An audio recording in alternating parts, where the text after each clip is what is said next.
Enforcement ডাইৰেক্টৰেটে এটা press release দিছে যে হিমন্ত বিশ্ব শৰ্মাই কয়লা সিন্ডিকেটৰ নামত 500 কোটিতকৈ বেছি টকা এতিয়া ঘটি আছে। এনফোৰ্সমেন্ট ডাইৰেক্টৰ মেঘালয় শ্বিলঙৰ অফিচৰ পৰা প্ৰেছ ৰিলিজ দিছে। মই উৎপল গগৈক এখন দি দিম, আপোনালোকক দি দিব। আমি আচৰিত পাইছোঁ যে এই হিমন্ত বিশ্ব শৰ্মাৰ দিনত অসমত যিধৰণে প্ৰাকৃতিক সম্পদৰ লুণ্ঠন হৈছে, সিন্ডিকেট প্ৰত্যেকটো বস্তু কণী, আলুগুটি, শাক পাচলি, কয়লা, বালি, শিল, এই যে অবৈধ সিন্ডিকেট, সেই অবৈধ সিন্ডিকেটৰ পইচাত বিজেপি এতিয়া অহংকাৰী হৈ পৰিছে, মূৰে ভৰি কাঢ়িছে আৰু তেওঁলোকে ধনবল বাহুবল লৈ পেলাই ইলেকশ্যন খেলিবলৈ আহিছে। যদি ইমানেই অসমৰ মানুহে কাম কৰিছে, অসমৰ মানুহৰ কাৰণে যদি তেওঁলোকে কাম কৰিছে, এতিয়া তেওঁলোকে ইমান থৰকাচুটি কিয় হৈ গৈছে? ইমানেই যদি ৰাইজ তেওঁলোকৰ লগত আছে, তেওঁলোকে ইমান ভয় ভীতি, বাহুবল, ধনবল আৰু প্ৰলোভনৰ ৰাজনীতি কিয় কৰিছে? তেওঁলোকে ৰাইজক শান্তিপূৰ্ণ নিৰ্বাচনত ভোটদান কৰিবলৈ দিয়ক। আৰু চাব, অসমৰ মানুহে ইতিমধ্যে এওঁলোকৰ প্ৰকৃত চৰিত্ৰ বুজি পাইছে। মৌনভাৱে আছে মানুহ, এতিয়া মানুহ মনে মনে আছে। কিন্তু 2 মে তাৰিখে ভোটৰ বাকচত এই যে ৰাইজৰ খং আৰু ক্ষোভ, মূল্য বৃদ্ধি, নিবনুৱা সমস্যা, 6 জনগোষ্ঠীৰ জনজাতিকৰণ, চাহ শ্ৰমিকৰ মজুৰি বৃদ্ধি, বিপ্লৱ সমাজ প্ৰতিবেদনখন ধোঁৱা চাঙত থৈ দিয়া, যিবিলাক কথা আমাৰ এই অঞ্চলৰ ৰাইজৰ খং, সেইটো 2 মে তাৰিখে যে ভোটৰ বাকচত বিস্ফোৰণ ঘটিব, সেইটো নিশ্চিত। আৰু সকলো নেতাই এটাই প্ৰচাৰ চলোৱা দেখা গৈছে, বিজেপি নেতাসকলে, যে কংগ্ৰেছ শূন্য হ'ব বা এইবাৰ কংগ্ৰেছ 100% বিজেপি জয়লাভ কৰিব। যদি কংগ্ৰেছ ফিল্ডত নায়েই, তে বিজেপি ইমান ডাঙৰ প্ৰচাৰ কিয় কৰিব লাগে? তেওঁলোক যদি ৱাক অভাৰে হৈ আছে, আমাৰ প্ৰাৰ্থীবিলাকক গৈ বাহুবল, ধনবল দেখুৱাই পুলিচ পঠিয়াই পেলাই দাদাগিৰি কিয় কৰি আছে? গতিকে ৰাইজৰ যিটো হৃদস্পন্দন, এইটো হিমন্ত বিশ্ব শৰ্মাই গৃহ বিভাগৰ মন্ত্ৰী, গতিকে তেওঁ জানে যে গোটেই সমগ্ৰ উজনি অসমত মানুহৰ ভিতৰে ভিতৰে গুজৰি গুমৰি আছে নিবনুৱা সমস্যা, মূল্য বৃদ্ধি, চাহ শ্ৰমিকৰ সমস্যা, বানপানী, গৰাখহনীয়া সমস্যা। আৰু তেওঁলোকে যে একো কৰি দিব নোৱাৰে, এই কথা মানুহে বুজি পাইছে। আৰু সেইকাৰণে ভয়ত ত্ৰস্তমান হৈ পেলাই এতিয়া বিভিন্ন ধৰণে এই ধৰণৰ ৰাজনীতি কৰি আছে, কামত নাহে। আপুনি কাউণ্টিং হ'লে দেখিব কংগ্ৰেছৰ শক্তি কিমান। আপুনি এতিয়া কৈ আছে কংগ্ৰেছ শূন্য, MP ইলেকশ্যনত কি কৈছিল? MP ইলেকশ্যনততো যোৰহাটত 3 লাখ ভোটত কংগ্ৰেছ হাৰিব বুলি কৈছিল। হিমন্ত বিশ্ব শৰ্মাই 3 লাখ ভোটত যোৰহাটত কংগ্ৰেছ হাৰিব বুলি কৈছিল।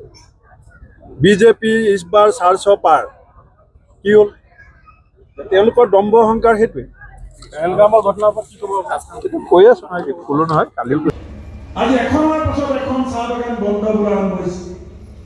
চাহ শ্ৰমিকৰ মজুৰি তেওঁলোকে 351 টকা কৰি দিম বুলি ক'লে। 351 টকা কৰি দিম বুলি কোৱা আজি 9 বছৰ হ'ল। এতিয়া কিছুমান বাগানত 205 টকা পায়, কিছুমান বাগানত 220 টকা পায়, কিছুমান বাগানত 250 টকা পায়। এনেকৈ জানো মানুহ ওপৰলৈ উঠিব পাৰিব? এনেকৈ জানো মানুহে সমাজখনৰ প্ৰতিযোগিতাত ফেৰ মাৰিব পাৰিব? তে আমি আমাৰ নিজৰ মানুহখিনিক আৰু কিমান পিছ পেলাই ৰাখিম? আমি এই কথাবিলাক চিন্তা কৰিব লাগিব। মই জানো যে পঞ্চায়ত নিৰ্বাচনত আপোনালোকে হাতৰ চিনত ভোট দিলে দিছপুৰত কালিলৈকে চৰকাৰখন বদলি নহয়। কিন্তু পঞ্চায়ত নিৰ্বাচনত যদি অসমৰ মানুহে, চৰাইদেউ মাহগড়া ৰাইজে হাতৰ চিনত ভোট দিয়ে, আমি যিখন কংগ্ৰেছ দলে সংগ্ৰাম অসমৰ মানুহৰ স্বাৰ্থত নিৰবিচ্ছিন্ন আপোচহীনভাৱে কৰি আছো, এই সংগ্ৰামখন শক্তিশালী হ'ব আৰু 26 দিছপুৰত কংগ্ৰেছ চৰকাৰ প্ৰতিষ্ঠা হ'ব। মই সেইকাৰণে বহুত আশা লৈ, বহুত ভৰসা লৈ আপোনালোকৰ ওচৰলৈ আহিছোঁ। একো ভয় নকৰিব।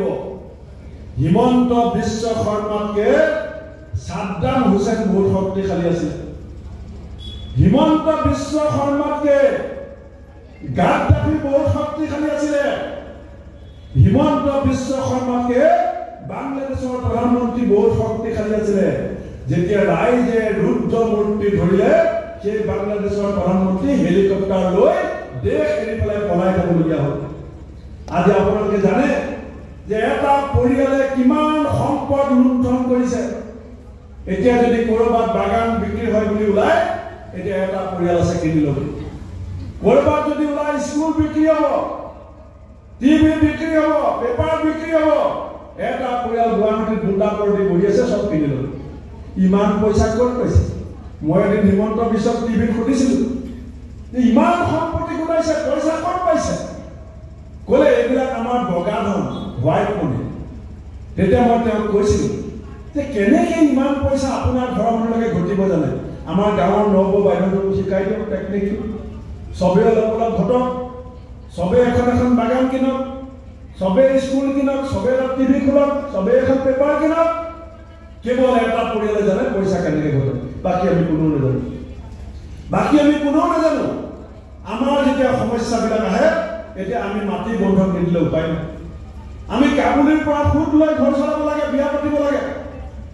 আমাৰ ঘৰত যদি ডাঙৰ সমস্যাৰ মাটি বন্ধকত দিব লাগে, নহ'লে মাটি বেচিব লাগে। এই অসমৰ সৰ্ববৃহৎ যিটো সংখ্যা সাধাৰণ ৰাইজ, এই ৰাইজখিনিক লৈ তেওঁলোকৰ চিন্তাৰে তেওঁলোকে কি ভাবে, ইলেকশ্যনৰ সময়ত মই মোবাইল দিম বুলি কৈ দিম, মানুহে মোক চকু মুদি পদুম ফুলত ভোট দিব। ইলেকশ্যনৰ সময়ত মই সোণ দিম বুলি কৈ দিম, মানুহে মোক চকু মুদি ভোট দিব। ৰাইজসকলে এটা মই শেষত বিহুৰ বতৰত এটা সাধু কথা কৈ থৈ যাম। হিমন্ত বিশ্ব শৰ্মাৰ প্ৰকৃত চৰিত্ৰটো বুজিবৰ কাৰণে এটা সাধু কথা কৈ থৈ যাম। এজন ৰজাই দৰবাৰত, ৰাজ দৰবাৰত এদিন এজন বৈৰাগী আহিলে বীণ লৈ পেলাই। আহি পেলাই বৈৰাগীয়ে ক'লে যে মহাৰাজ, মই এটা বীণ বজাই পেলাই গান গাব বিচাৰিছোঁ, গীত গাব বিচাৰিছোঁ। ৰজাই ক'লে গোৱা। বৈৰাগীজনে গালে।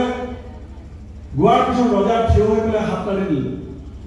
ক'লে যে বৈৰাগী গীতটো বৰ ভাল হৈছে, সেনাপতি এওঁক অলপ ধন সোণ দি দিবা। বৈৰাগীয়ে দেখিলে এটা গানত ধন সোণ আহি গ'ল।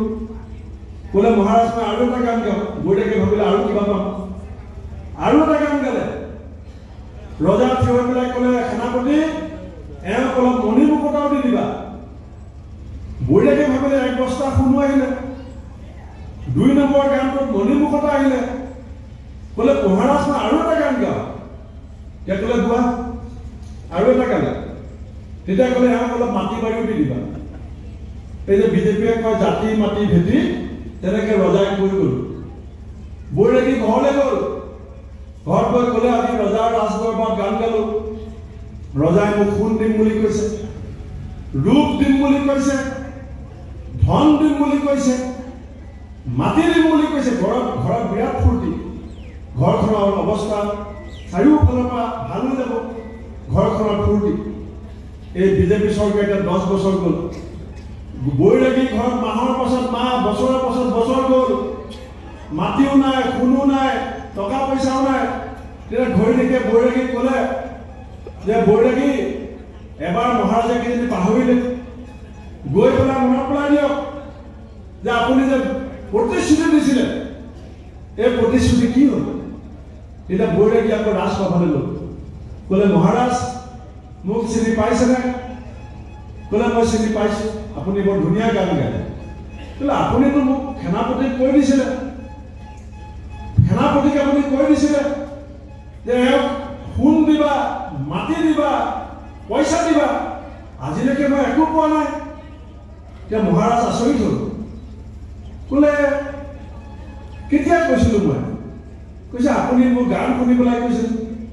কৈছে সেইটোতো লেনদেনৰ কথা নহয়, তুমি ধুনীয়াকৈ গান গাইছা, মোৰ কাণখন ভাল লাগি গৈছে, মই এটা ঘোষণা কৰি দিছোঁ তোমাৰ কাণখন ভাল লাগিছে। কথাটো বুজিব, তুমি এটা গান গাইছা, মোৰ কাণখন ভাল লাগিছে, মই সোণ দিম বুলি কৈছোঁ, তোমাৰ কাণখন ভাল লাগিছে। তুমি এটা গান গাইছা, মোৰ কাণখন ভাল লাগি গৈছে, মই ধন দিম বুলি কৈছোঁ, তোমাৰ কাণখন ভাল লাগিছে। এটা হিমন্ত বিশ্ব শৰ্মাৰ কাৰবাৰ সেইটো। প্ৰথমবাৰ এমএলএ ইলেকশ্যনত ভোট, আপুনি ভোট দিলে, তেওঁৰ কাণখন ভাল লাগিলে, তেওঁ আপোনাক কৈ দিলে 1 তোলা সোণ দিম, আপোনাৰ কাণখন ভাল লাগিব। তাৰপাছত আহিলে MP ইলেকশ্যন, আপুনি তেওঁক ভোট দিলে, তেওঁ ক'ব অমিত বৃক্ষ লগাই দিয়ক, শুনি ভাল লাগিলে। অমিত শব্দটো শুনিয়ে ভাল লাগে। অমিত বৃক্ষ আগতে কিমান যে সাজি কাজি গৈছিলে, কিমান সাজি কাজি গৈছিলে, একদম গাঁৱত সেইকেইদিন ডিপলি হৈ থাকে, গোটেই মেকআপ চেকআপ কৰি অমিত বৃক্ষ লগাব, ধেমালি কথা। চব যায়। মই এঘৰত গ'লো, দেখিছোঁ ভিনদেউ ৰিটায়াৰ্ড মাষ্টৰ এনেকৈ ট্ৰেখন লৈ চাহ লৈ আহিছে।